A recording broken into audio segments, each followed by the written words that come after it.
Chapter 1. The Mill Town.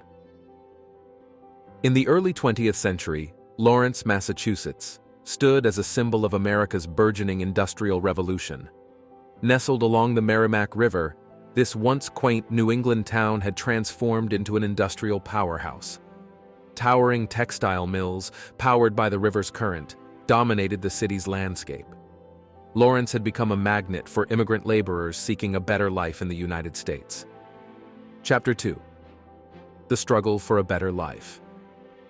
Thousands of immigrants, mainly from Eastern and Southern Europe, flocked to Lawrence, drawn by the promise of employment in the city's textile mills. However, the reality of life in Lawrence was far from what they had imagined.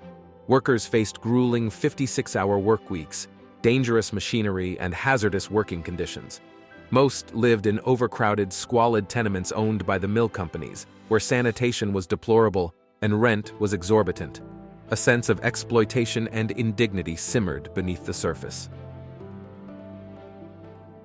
Chapter 3. Prelude to Rebellion. In the years leading up to the Lawrence Textile Strike of 1912, discontent brewed among the textile workers. Labor unions, such as the Industrial Workers of the World, IWW, began organizing efforts in Lawrence, seeking to improve conditions for the workers.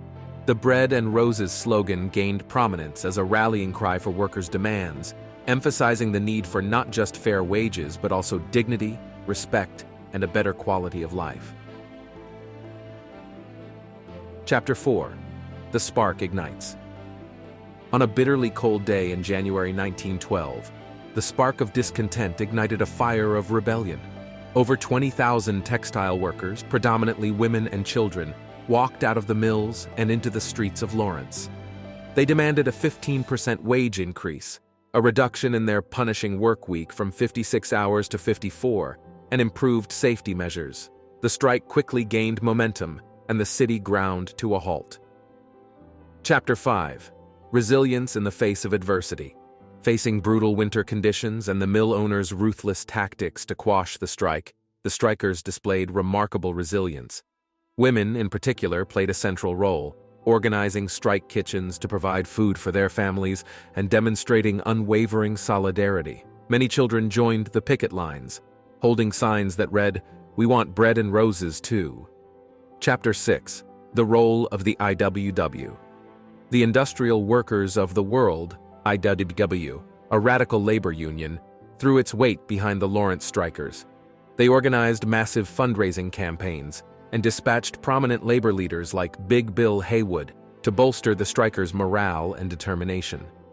The IWW's support helped galvanize the workers and gave them a sense of belonging to a larger labor movement.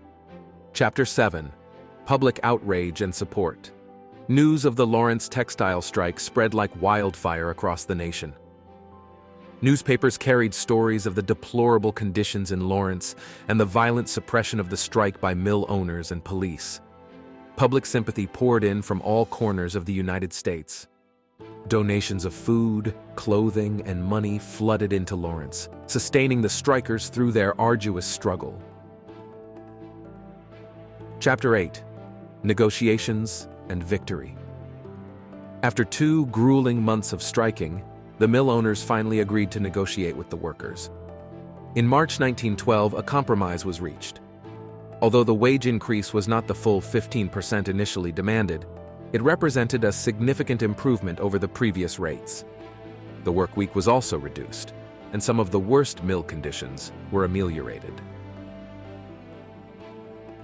Chapter 9. The Enduring Legacy. The Lawrence Textile Strike of 1912 left an indelible mark on the labor movement in the United States. It showcased the power of collective action, particularly among marginalized and immigrant workers. The strike inspired further labor organizing efforts across the country, advocating for workers' rights, fair wages, and humane working conditions. The slogan, "Bread and Roses," became a symbol of the broader struggle for social and economic justice. Chapter 10. Lessons for the Future. The Lawrence Textile Strike serves as a timeless reminder of the importance of solidarity, resilience, and organized labor in the fight for workers' rights. It stands as a historical example of how ordinary workers, often hailing from disadvantaged backgrounds, can unite to effect change in the face of powerful and entrenched interests. The legacy of the strike lives on as a beacon of hope for future generations fighting for a more just and equitable society.